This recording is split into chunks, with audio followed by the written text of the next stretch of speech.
जय माता दी दोस्तों। आज हम करेंगे कार्तिक मास महात्म्य कार्तिक मास कथा अध्याय 20। भूख के मारे उसका सारा शरीर दुर्बल हो गया था। मुख पर दीनता छा रही थी। शरीर में हाड़ और चाम के सिवा कुछ शेष नहीं बचा था। उसे देखकर श्रेष्ठ ब्राह्मण विष्णुदास का हृदय करुणा से भर आया। उन्होंने भोजन चुराने वाले चांडाल की ओर देखकर कहा, भैया जरा ठहरो ठहरो, क्यों रूखा सूखा खाते हो? यह घी तो ले लो। इस प्रकार कहते हुए विप्रवर विष्णुदास को आते देख वज चंडाल भय के मारे बड़े वेग से भागा और कुछ ही दूरी पर मूर्छित होकर गिर पड़ा। चांडाल को भयभीत और मूर्छित देखकर द्विजश्रेष्ठ विष्णुदास बड़े वेग से उसके समीप आए और दयावश अपने वस्त्र के छोर से उसको हवा करने लगे। तदंतर जब वह उठकर खड़ा हुआ तब विष्णुदास ने देखा वहां चांडाल नहीं बल्कि साक्षात नारायण ही शंख चक्र और गदा धारण किए सामने उपस्थित है। अपने प्रभु को प्रत्यक्ष देखकर विष्णुदास सात्विक भावों के वशीभूत हो गए। वे स्तुति और नमस्कार करने में भी समर्थ ना हो सके। तब भगवान ने सात्विक व्रत का पालन करने वाले अपने भक्त विष्णुदास को छाती से लगा लिया और उन्हें अपने जैसा रूप देकर वैकुंठ धाम को ले चले। उस समय यज्ञ में दीक्षित हुए राजा चोल ने देखा विष्णुदास एक श्रेष्ठ विमान पर बैठकर भगवान विष्णु के समीप जा रहे हैं। विष्णुदास को बैकुंठ धाम में जाते देख राजा ने शीघ्र ही अपने गुरु महर्षि मृगदुल को बुलाया और इस प्रकार कहना आरंभ किया, जिसके साथ स्पर्धा करके मैंने इस यज्ञ दान और आदि कर्म का अनुष्ठान किया है, वह ब्राह्मण आज भगवान विष्णु का रूप धारण करके मुझसे पहले ही वैकुंठ धाम को जा रहा है।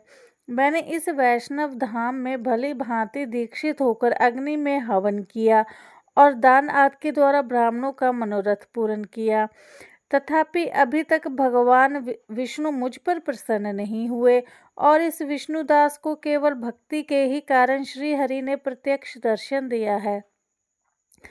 अतः जान पड़ता है कि भगवान विष्णु केवल दान और यज्ञों से प्रसन्न नहीं होते, उन प्रभु का दर्शन कराने में भक्ति ही प्रधान कारण है। दोनों पार्षदों ने कहा। इस प्रकार कहकर राजा ने अपने भांजे को राज सिंहासन पर अभिषिक्त कर दिया। वे बचपन से ही यज्ञ की दीक्षा लेकर उसी में संलग्न रहते थे, इसलिए उन्हें कोई पुत्र नहीं हुआ था। यही कारण है कि उस देश में अब तक भांजे ही राज्य के उत्तराधिकारी होते हैं। भांजे को राज्य देकर राजा यज्ञशाला में गए और यज्ञ कुंड के सामने खड़े होकर भगवान विष्णु को संबोधित करते हुए 3 बार उच्च स्वर में निम्नांकित वचन बोले, हे भगवान विष्णु, आप मुझे मन वाणी शरीर और क्रिया द्वारा होने वाली अविघ्न भक्ति प्रदान कीजिए। इस प्रकार कहकर वे सबके देखते देखते अग्निकुंड में कूद पड़े। बस उसी क्षण भक्त वत्सल भगवान विष्णु अग्निकुंड में प्रकट हो गए। उन्होंने राजा को छाती से लगाकर एक श्रेष्ठ विमान में बिठाया और उन्हें अपने साथ लेकर वैकुंठ धाम को प्रस्थान किया। नारद जी बोले, हे राजन, जो विष्णुदास थे वे तो पुण्यशील नाम से प्रसिद्ध भगवान के पार्षद हुए और जो राजा चोल थे उनका नाम सुशील हुआ। इन दोनों को अपने ही समान रूप देकर भगवान लक्ष्मीपति ने अपने द्वारपाल बना लिया। धर्मदत्त ने पूछा, मैंने सुना है कि जय और विजय भी भगवान विष्णु के द्वारपाल हैं।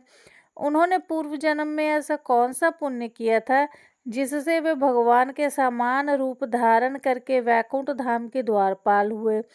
दोनों पार्षदों ने कहा, ब्राह्मण, पूर्व काल में त्रिविंदु की कन्या देवहूति के गर्भ से महर्षि कदर्म की दृष्टि मात्र से 2 पुत्र उत्पन्न हुए थे।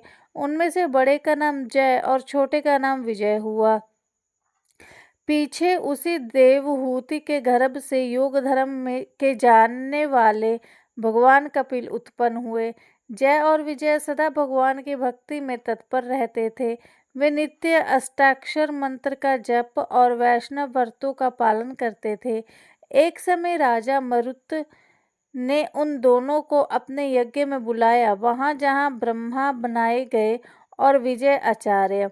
उन्होंने यज्ञ की संपूर्ण विधि पूर्ण की। यज्ञ के अंत में अववृतस्थान के पश्चात राजा मरुत ने उन दोनों को बहुत धन दिया। धन लेकर दोनों भाई अपने आश्रम पर गए। वहां उस धन का विभाग करते समय दोनों में परस्पर लाग डॉट पैदा हो गई। जब जय ने कहा, इस धन को बराबर बराबर बांट लिया जाए। विजय का कहना था, नहीं, जिसको जो मिला है वही उसी के पास रहे। तब जय ने क्रोध में आकर लोभी विजय को शाप दिया, तुम ग्रहण करके देते नहीं हो, इसलिए ग्रह अर्थात मगरमच्छ हो जाओ। जय के शाप को सुनकर विजय ने भी शाप दिया, तुमने मद से भ्रांत होकर शापों दिया है, इसलिए तुम मातंग अर्थात हाथी की योनि में जाओ। तत्पश्चात उन्होंने भगवान से शाप निवृत्ति के लिए प्रार्थना की। श्री भगवान ने कहा, तुम मेरे भक्त हो, तुम्हारा वचन कभी असत्य नहीं होगा। तुम दोनों अपने ही दिए हुए इन शापों को भोगकर फिर से मेरे धाम को प्राप्त होवोगे। ऐसा कहकर भगवान विष्णु अंतर्धान हो गए। तदंतर वे दोनों गंड नदी के तट पर ग्राह और गज हो गए। उस योनि में भी उन्हें पूर्व जन्म का स्मरण बना रहा और वे भगवान विष्णु के व्रत में तत्पर रहे।